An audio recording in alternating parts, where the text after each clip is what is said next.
Laura and I are very grateful to be with you today to talk about a complicated topic of Joseph Smith and plural marriage.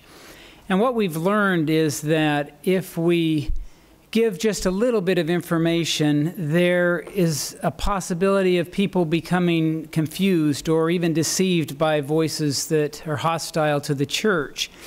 So today we're going to give you quite a lot of material, and if you find it's overwhelming, this will be posted so you could listen to it again, but there are also other sources. Unfortunately, they're in English, but there are other places where you can go to get additional information or to understand some of the concepts that we introduce sometimes rather rapidly. I have studied plural marriage for over 20 years and have authored 6 books on the topic.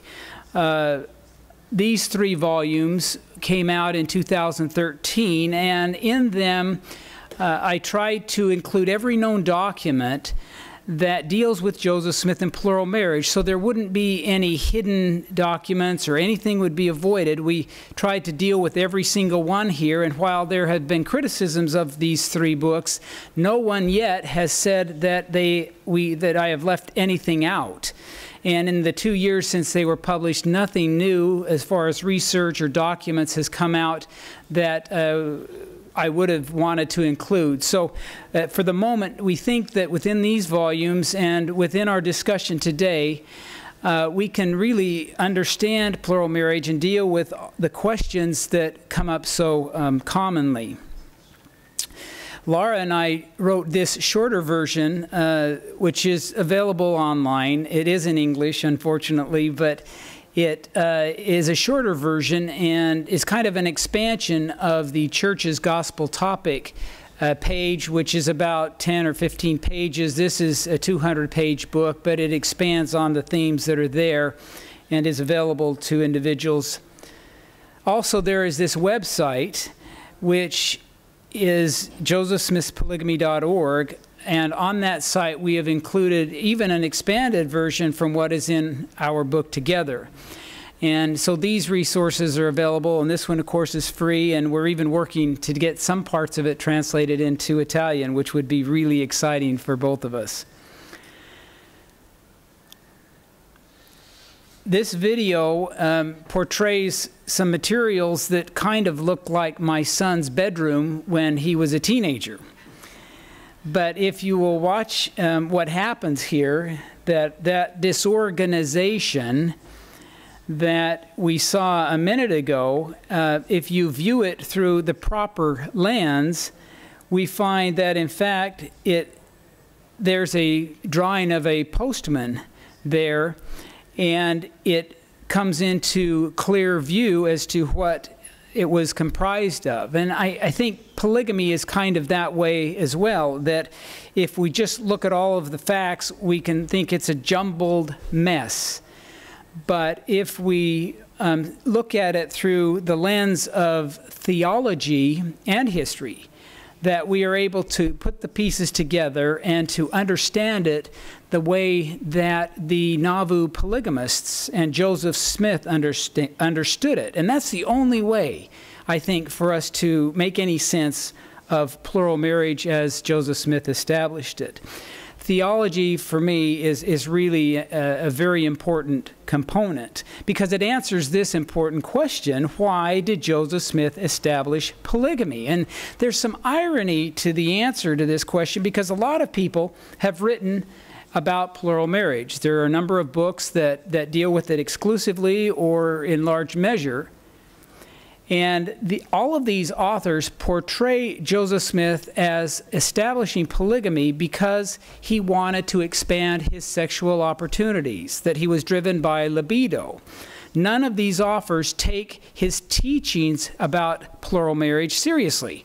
They mostly give them a little bit of attention and then just assume that Joseph was motivated by unrighteous desires. This is the same on the internet today. These particular internet sites that deal with plural marriage all portray Joseph as being motivated by his libido, and they essentially ignore his teachings on the topic. But his teachings are very rich, and we're going to talk about them in the next few minutes.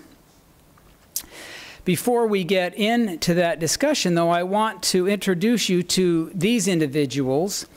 They all learned about Nauvoo polygamy from Joseph Smith's mouth himself. And they were just as skeptical as you and me. They would never have gone along with Joseph Smith's ideas on plural marriage if they thought for 1 second that he was just trying to expand his opportunities for sexual relations. And they never would have put up with hypocrisy or unrighteousness in him. They would have left. And they didn't. They practiced it. They didn't want to. Virtually all of these individuals and everybody else did not want to do it. But they did it as a religious practice. They did it because they believed God was commanding them to do it. So when we hear stories about Joseph Smith from those who are hostile to the church, just remember that if Joseph were doing any of the outlandish things that sometimes they accuse him of, these individuals never would have stuck with Joseph, and they did stay with him and believed in this doctrine and in him as a prophet. The story about the theology behind polygamy begins in 1831 when Joseph Smith was reviewing the Bible, and he encountered topics about Abraham and Jacob who had plural wives. Then he learned that polygamy was not always sinful, that in some instances it could be a correct principle. He was commanded by an angel to introduce plural marriage, which he did secretly in Nauvoo in 1841. And then 2 years later, Emma, his legal wife, struggled with the teaching. And so in response and in trying to help Emma with this, he dictated a revelation that was recorded by William Clayton. That revelation is now in our scriptures as Doctrine and Covenants, section 132. And that section has a great deal of very rich teachings talking about plural marriage. We are grateful for section 132 because we really have very little beyond that directly from Joseph Smith on this topic. But it does contain a great deal of information, and it gives us 4 reasons why plural marriage was part of the theology and the teachings that Joseph Smith was introducing at that time. The first reason that plural marriage was going to be instituted among the Latter-day Saints was as a part of the restitution of all things as prophesied in Acts 3:19 through 21. And a second reason is that it was to provide a customized trial for the saints of that time and place. A third reason was to multiply and replenish the earth. We have many accounts where Joseph Smith taught that there were noble and great spirits in the premortal world, and they needed devout families, priesthood families, in which to be born, and polygamy expands that possibility. It also means that Joseph Smith sought to have children with some of his plural wives. The involvement of sexual relations was not common in Joseph Smith, his marriages with his plural wives, but it did occur. And I believe that there were at least 2 children born to his plural wives. The first child died in infancy, and the second child grew to adulthood. Her name was Josephine Lyon Fisher. And in fact, my dear friend Hugo Perigo has done DNA testing on Josephine, and there is a correlation, but due to cross-marrying both before and after her birth, between the 2 lines, it's impossible to say conclusively that she is Joseph's daughter. Additional studies are being performed that may help us become more sure either way. The fourth reason that section 132 gives for plural marriage is to, if needed, to allow all worthy women to be sealed in marriage and to become candidates for exaltation. Now, this idea, which I believe is taught very plainly in section 132, is usually a new idea to the Latter-day Saint audiences to whom we speak. Section 132 tells us that Joseph Smith's question about polygamy is what brought forth this revelation when it was written. Verse 1 says, "Inasmuch as you have inquired of my hand as touching the principle and doctrine of having many wives." So it's clearly, section 132 is a response to a question about polygamy. The interesting thing is, after that question, Joseph Smith then receives revelation and verses to say nothing about polygamy. The next 19 verses talk plainly about sealing authority. Now that sealing authority, we're told in verse 7, is controlled by one man on earth at a time, and that was Joseph Smith at that time. He received that authority from Elijah on April 3rd, 1836 in the Kirtland Temple. That man holding those keys and controlling them today is Thomas S. Monson. But after introducing this sealing authority, the Lord does something that is unique in those verses. He gives us 4 examples to help us understand how the sealing authority works. It's like God has given us a new tool, and he wants us to understand how to use it. And the first example that he gives talks about everything. Everything that is not sealed by this authority held by one man will not be sealed in the next life. The second example talks about civil marriages. If they are not sealed by this authority in this life, they will not persist in the next life.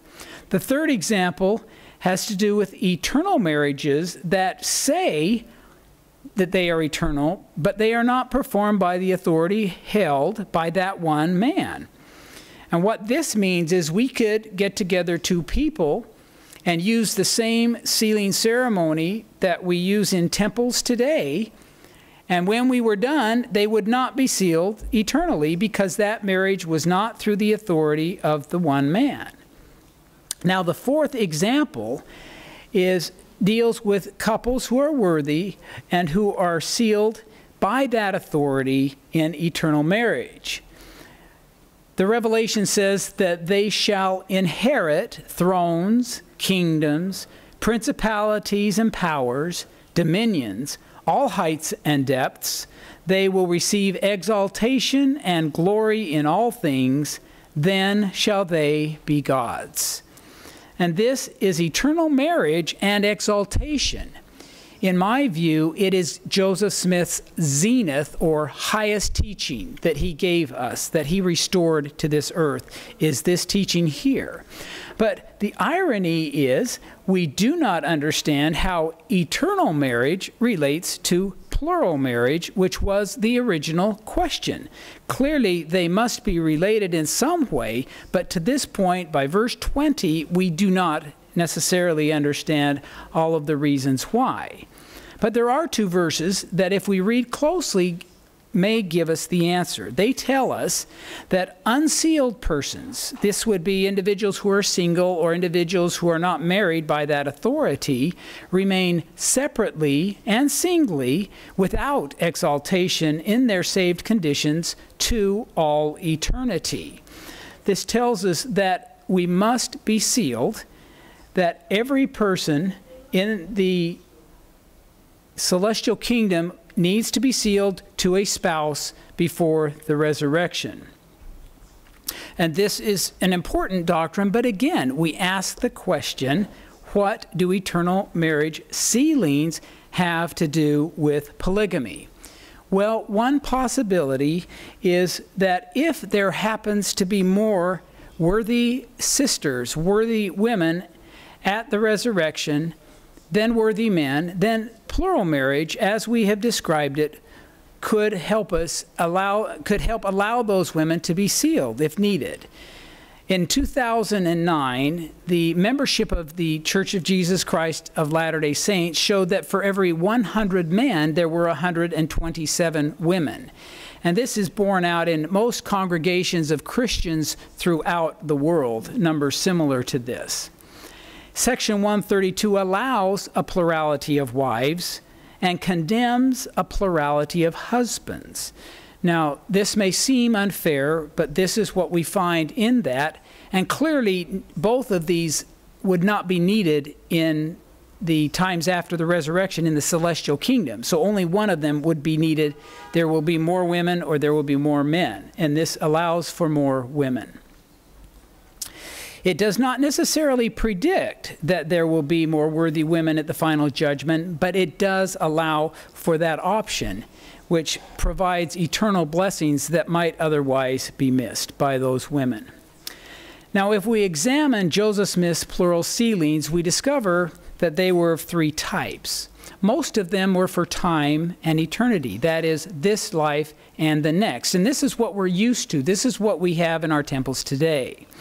But we also see that he was married to 3 widows, and these widows had been sealed to their legal husbands by proxy. So in the next life, those widows were going to be their legal husbands' wives. They wouldn't be Joseph's wives. They were time-only marriages to Joseph. But then there's a third version that we are probably not very familiar with, and that is eternity-only sealings. A number of Joseph's wives, I believe perhaps a third or more, were sealed to him only for eternity only, meaning that they would be husband and wife after death, and there would be no marriage on earth and no relations, intimate relations on earth. And this is a curious thing that Joseph Smith described if he brought polygamy in based on his desire for more sexual opportunities. For him to describe eternity-only sealings, which had none of that, would be a curious thing for him to do, but he did it. Again, an evidence that he felt he was teaching God's will, and that's why plural marriage was established. If we look at the history of this world, we discover that polygamy has been sometimes permitted, as in the Old Testament times. At other times it was not permitted, as in the Book of Mormon or the New Testament times. And then sometimes plural marriage, and I could really say only one time was plural marriage commanded. If we look at this drawing here, we see that prior to this organization of the church in 1830, plural marriage was clearly not permitted. But sometime in the 1830s, God permitted Joseph Smith to enter into plural marriage. And then in the 1840s until 1890, God issued a very singular commandment to the Latter-day Saints, telling them that they needed to practice plural marriage, that it was a commandment to them. It was a unique commandment given at a unique time. And there have been other commandments similar to this in the history. We know that the law of Moses was commanded of the children of Israel. We know that Abraham practiced the law of circumcision, but we do not practice either of those today, and we are not penalized spiritually for not doing so. And similarly, it is with polygamy today, that it was a commandment for a specific time and place. People will ask us, is polygamy going to ever be commanded again? And the answer to that is simply, we do not know. But we can say, if we look at how long polygamy was commanded in the 6,000-year history of this earth, that it was only commanded for a very brief period of time in one specific area. And this observation makes me believe that it will not be commanded ever again. Other questions arise as to whether or not all men and women in the celestial kingdom are polygamists. And again, we don't know for sure, but we can say that no prophet and no declaration from our leaders have told us that every man and every woman in the celestial kingdom is a polygamist. Personally, I don't believe it. I don't think there are enough extra women to allow that to happen. But clearly, plural marriage could be required for some of the men and some of the women if there are more worthy women than men. Another question that arises is whether or not in that sphere in heaven would polygamy be, as it is here on earth, Because here on earth, polygamy is unfair. It expands the man's opportunities as a sexual and emotional opportunities as a husband, as it simultaneously diminishes a woman's sexual and emotional opportunities as a wife. No one can say that that is fair, and it's important for everyone to know that Laura and I are not here to defend polygamy on earth. And this is undoubtedly one of the reasons why the early polygamists did not want to practice it. Virtually none of them chose to do so, except they felt God had commanded it.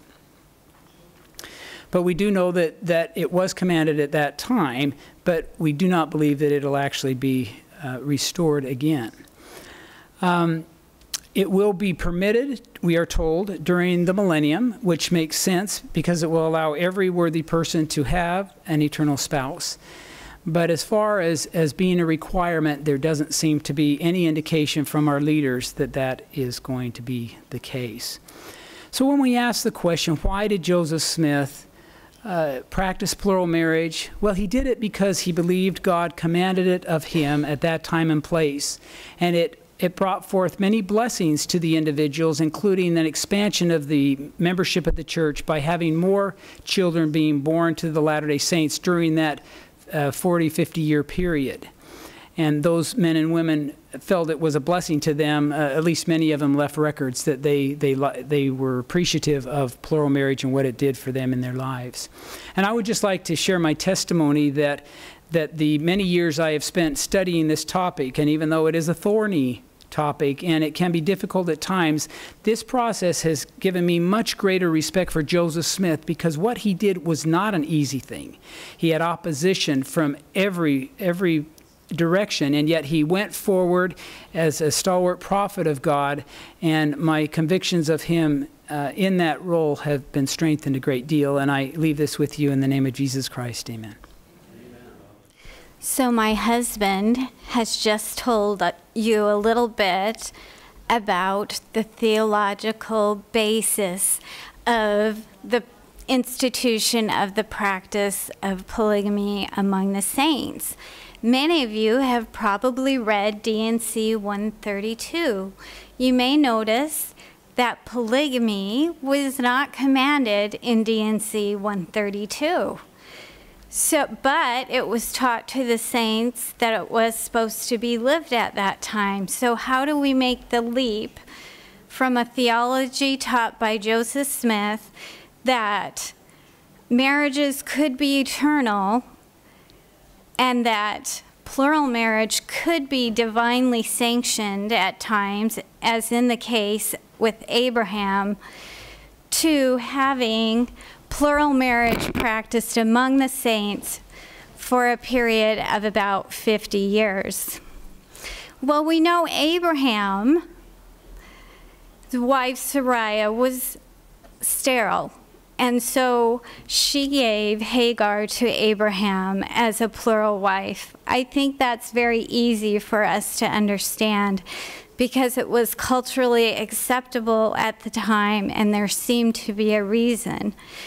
But in 1841 in Nauvoo, when Joseph Smith started teaching polygamy, he had children of his own, and there were plenty of saints, both female and women, to raise up a righteous generation. So when he began to teach polygamy, it was a difficult thing for the saints. Some of them believed after having personal confirmation. Some left the church, and some thought Joseph was a fallen prophet. Today, a lot of us struggle with the same kind of thoughts. It is difficult for us to make the leap from it being okay for Abraham to practice polygamy for a specific reason that we understand, to Joseph Smith practicing polygamy for reasons we don't understand. Joseph F. Smith, who was the prophet of the church, was asked in 1892 why the saints practiced polygamy in a famous court case, and he responded, I do not know, because it was not my commandment. Elder James Talmage said in the 1930s, we do not give justification for the practice of polygamy except that it was commanded. This is a difficult subject for us. Perhaps the theology may be easier to accept because it's hypothetical. But to make the leap from polygamy being a divinely sanctioned practice for Abraham and for Joseph Smith to institute the practice in 1840s when it was not socially acceptable, and to be sealed to between 30 and 40 women is very difficult to understand. We may never fully understand why this happened, but perhaps if we talk together a little bit about the history of the time, and if I share some stories of the women who practice polygamy, we can come toward a better understanding. Again, we're looking at a jumble of facts here. Let's try to add some clarity to these facts. Robert Darnton said, "Other people are other. They do not think the way we do. And if we want to understand their way of thinking, we should set out with the idea of capturing otherness. We constantly need to be shaken out of a false sense of familiarity with the past and to administer doses of culture shock. Often in church, we are taught that we must liken all scriptures unto ourselves. And that works for the scriptures. But for history, it's a dangerous practice, because people who live in other times and other places are different than us and feel different than we are. The past is a foreign land. So we must expect that we are going to be going into unknown territory. So come with me back to the 19th century, back to pioneer America. This is a picture of Helen Maher Kimball. She is the woman who perhaps wrote more about polygamy than any other woman has. She was a great defender of polygamy and happened to be one of Joseph Smith's youngest plural wives. When I was reading about her time in the Nauvoo, I ran across this statement: "Life and everything here is uncertain, but beyond is eternal life and exaltation." That expressed her view of life. That is not my view of life. In the 21st century, I feel like I can control what I do day by day. And eternity seems like a long time away. I feel like I have plenty of time to work on perfecting myself and preparing for exaltation. Why would Helen feel this way, but I would not? Let's review a little bit about the history of Helen's childhood. Helen began her membership in the church in Kirtland, Ohio. They built a wonderful temple in Kirtland, but soon after it was finished, they had to abandon it because of persecution, and they moved to Missouri. While in Missouri, the saints purchased land to build another temple. But unfortunately, the persecution was so severe that they never were able to build that temple. The persecution was so severe that their lands were taken from them, their houses were burned, their women were raped. their belongings were pillaged, and they escaped as refugees to Nauvoo. It was a very dark time for the saints. Also, they had a sense that the end of the world was soon, so they needed to do everything they could to prepare for exaltation and being worthy of the blessings. So they had a sense of urgency in their lives. So before we talk about these women, let's review a few things we've talked about regarding the history of this early part of our church. The past is different from the present. It's a foreign land. Nauvoo era saints had an enhanced sense of urgency in their lives, not present in ours. And we need to shed the thought that these people would think or act as we would. This is a picture of Helen Maher Kimball again. This is a picture of the home she lived in Nauvoo. It has been rebuilt, and you can tour it if you visit Nauvoo, Illinois. One day, before she had scarcely seen her 15th summer, so in her 14th year of life, her father approached her before he went on a mission to the east.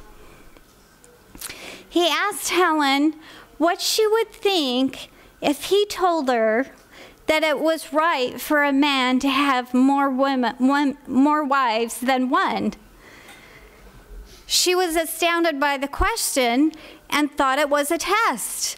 She thought her father was testing her virtue. She responded, "Of course, this would not be right." But her father, after smiling at her, said, "Actually, the practice of polygamy will be restored among the saints in Nauvoo." Then he let Helen think about this overnight. Helen recorded some of her feelings. She was disgusted by the thought of engaging in a practice that went against everything she had been taught by her parents, similar to the way we think about polygamy when we are taught to cleave to one wife. And she did not understand how this could be a correct principle. But she did hold fast to this one thought. She loved her father and respected him, and she knew that he would not ask of her anything that was impure and unholy. Well, the next day, Joseph Smith came to Helen's house, and Helen's father asked her if she would be willing to marry Joseph Smith, and she agreed.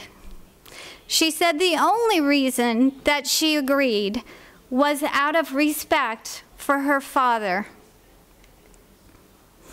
At that time, she was too young to understand all that this would entail.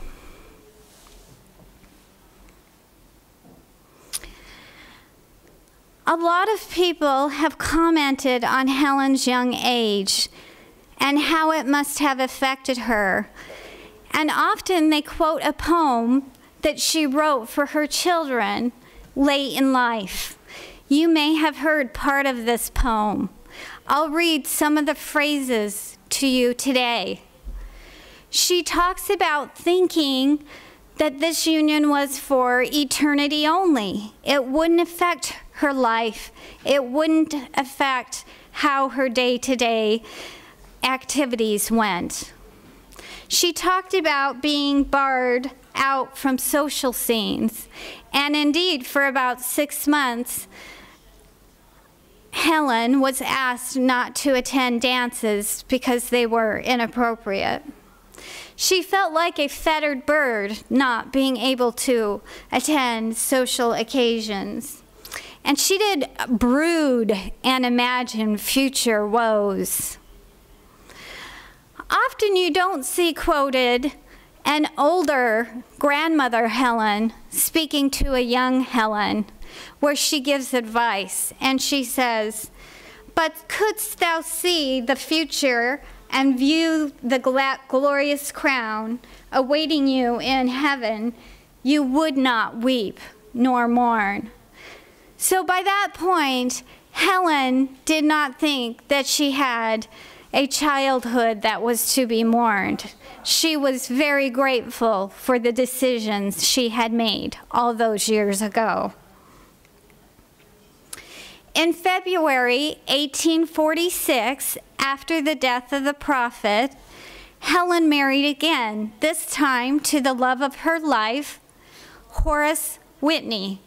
She was one of the last couples to be sealed in the Nauvoo Temple before the Nauvoo saints crossed the Mississippi to escape persecution. On the day of her marriage, she was sealed for time to Horace Whitney.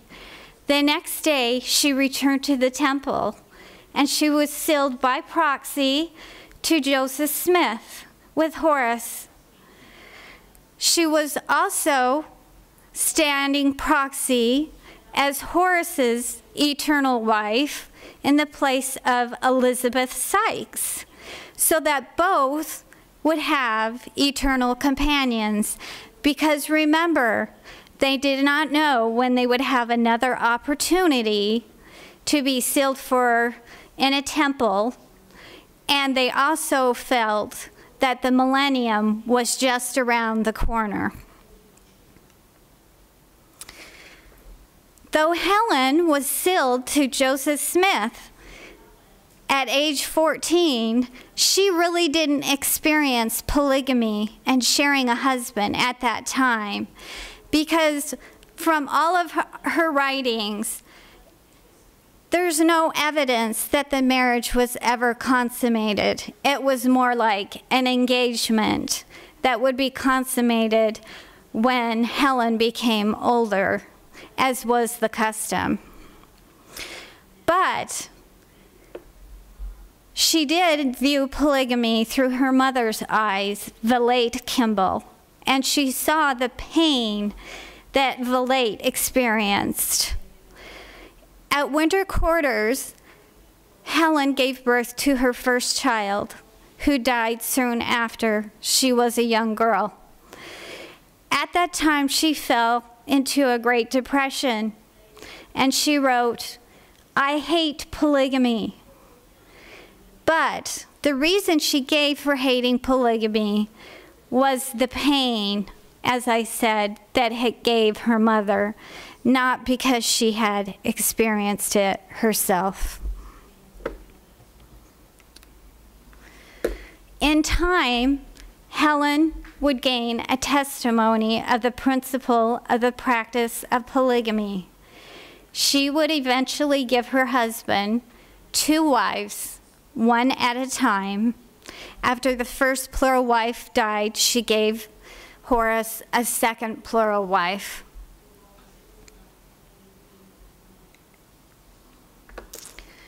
Helen loved her father and her mother. She reread his letters often, and she said, "I drop a silent tear and am led to say, I owe thee much thou hast deserved from me, far better, far beyond what I can ever pay." For me, looking at Helen, I think 14 is a very young age to be married. I wonder if I could give my child in marriage, even if I wanted to be sealed to Joseph's family, as Helen's father did. But Helen never resented what her father did. So I need to step back and leave that between them and suspend judgment.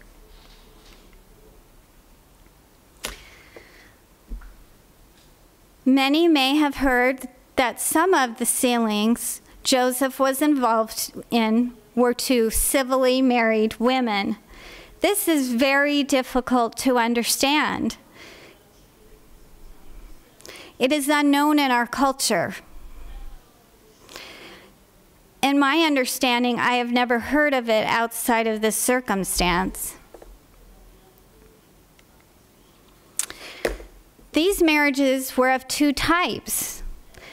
Of the 14 women who were probably civilly married at the time they were sealed to Joseph, 11 of them were likely eternity only, meaning they wouldn't even begin until the death of both Joseph and the woman.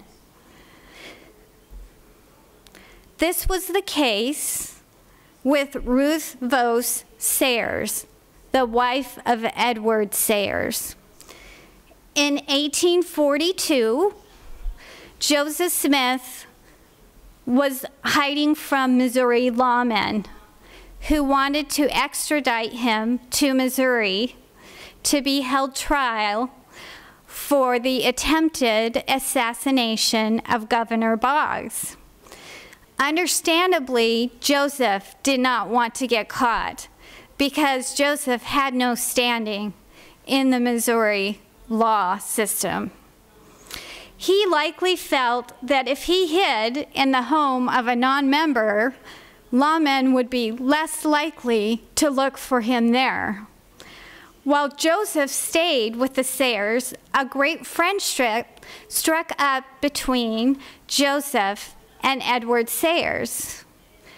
Though Edward respected Joseph mightily, he was not inclined to be converted. At some point, Ruth learned about the principle of eternal marriage and plural marriage that was being taught secretly by the prophet at this time.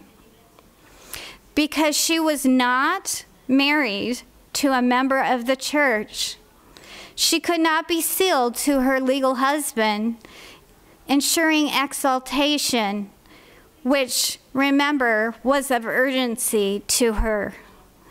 So she approached Joseph, and Edward approached Joseph and asked if she could be sealed to him. Emma was aware of this sealing and approved of it. This sealing was for eternity only. If you look at the timeline, Edward was sealed to Rose for their lifetimes, but upon their deaths, her sealing to Joseph would begin. In some cases, like the timeline up on the screen right now, it looks like maybe some of these women were sealed to Joseph while they were legally married to another man. But if we look at the history more closely, we find that this diagram is incorrect. To understand these types of sealings, which only affected 1 to 3 women, we have to go back to November 1835. That is the time when Joseph performed his first civil marriage by the priesthood authority. Linda Bailey approached Joseph and wanted to marry Newell Knight. She could not do this with the state because she was not legally divorced from her husband, who had abandoned her years before. Joseph said the priesthood authority was superior to legal authority and was sufficient to marry her. The next year, the Kirtland Temple was dedicated. This was 1836. If you remember, Elijah came to visit Joseph at that time and restored the keys of sealing. So Joseph Smith not only had priesthood authority, where he could seal things on earth or make marriages on earth, but now he had the power with the keys of Elijah to seal on earth and to make old covenants be gone, to seal in heaven and to make old covenants be gone on earth. On February 8th, 1843, Joseph Smith was sealed to Sylvia Sessions Lyon. At the time, she was separated from her legal husband, Windsor. She did not live with him, but she did not have a legal divorce. And according to Joseph's theology that he taught, with the sealing keys he had received from Elijah, when he was sealed to Sylvia, the legal marriage was dissolved and the religious marriage commenced.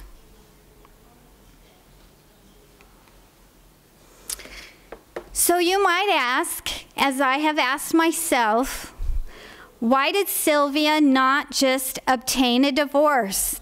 That is what we would do today. This would seem much more logical. And looking back, it wouldn't be as messy as it looks to us now. The problem is that in pioneer America, it was very easy to get married. You could go to a justice of the peace or a religious official. But to get a divorce, it was much more difficult. It took money, time, and patience. Sometimes you needed an act of the legislature, and sometimes even a judge from the circuit court had to grant the divorce. So many marriages in and out of the church, when they were not happy, instead of being dissolved through divorce, were dissolved by just both parties ignoring the document.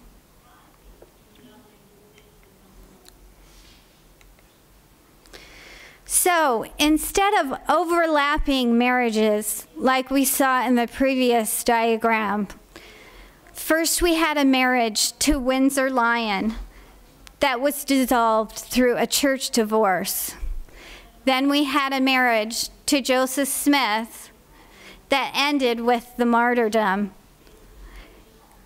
Then we have a marriage that commences in eternity with Joseph Smith.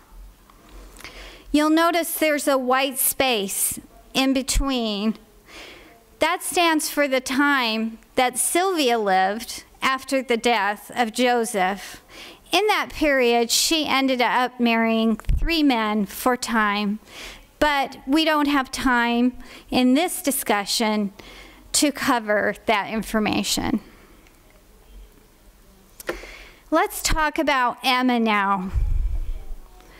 Polygamy is difficult to understand in any circumstances, but polygamy behind a wife's back is even more difficult to understand. We don't know what was told to Emma by Joseph or when it was told by Emma.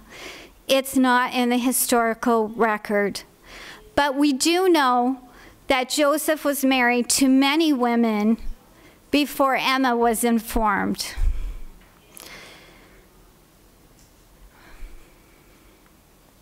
This was very difficult for Emma, as you can understand. But as difficult as it was for Emma, she never questioned Joseph's prophetic mantle.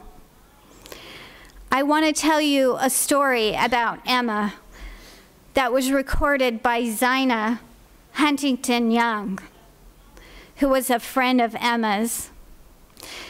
Emma was very ill in the fall of 1842, so ill that she had to spend time at her friend Elizabeth Durfee's home. as she recuperated. They had a lot of time to visit. And one day, Elizabeth turned to Emma and she said, "Emma, do you think Joseph is a prophet?" And without hesitation, Emma replied, "Yes, I do. And I wish to God I didn't." Knowing that Joseph was a prophet, yet hating polygamy, was a terrible burden for Emma that made her feel great turmoil. This is a picture of the mansion house. It is the nicest home that Emma lived in with Joseph while they were married. Few people know that Emma came from a life of privilege. This is not the first mansion she lived in. She was raised in a mansion and lived in a mansion when Joseph married her. But after the marriage, they were extremely poor. Joseph had a very difficult time making a living between being a prophet and establishing a church. Some of you remember that in the 1830s, there was a bank started in Kirtland called the Kirtland Safety Society that collapsed. Joseph took this very personally. So, in addition to not being able to make a very good living, he did everything he could do to repay these debts, even though technically he was not liable for them.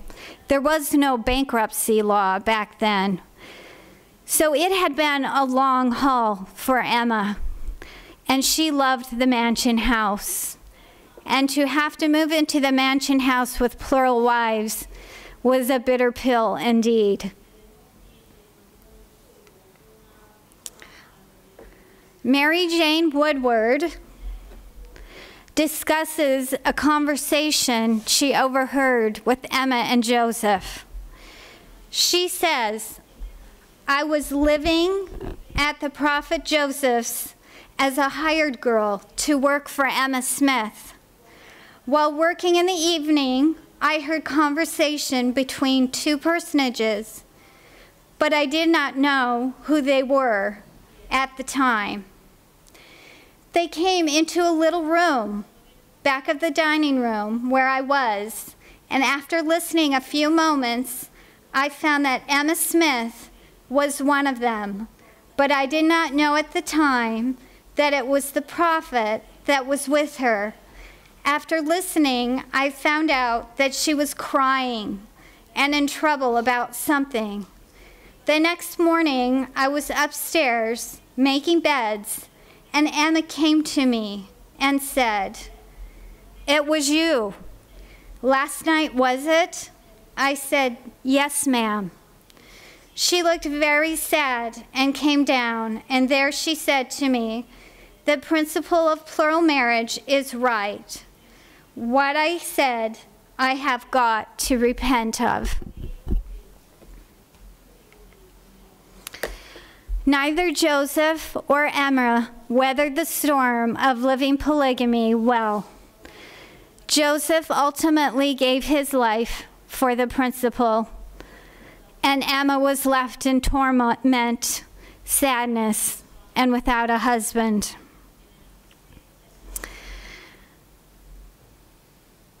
Often we are tempted to make judgments about how Joseph carried out polygamy. In D&C 132, we are cautioned that it is not our place to judge Joseph because the Lord will take care of what Joseph has done. He also warned Emma that she should forgive Joseph of his transgressions, and she would be forgiven hers.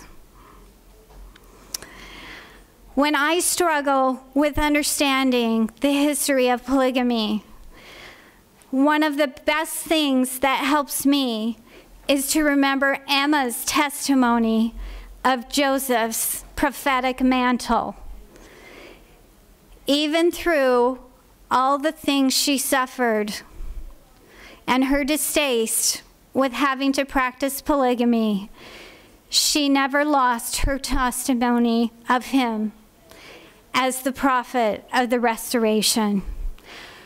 Personally, I am very grateful for the many things that are the fruit of the restoration. I love the Book of Mormon and the strength that it gives me as I read the counsel of its pages.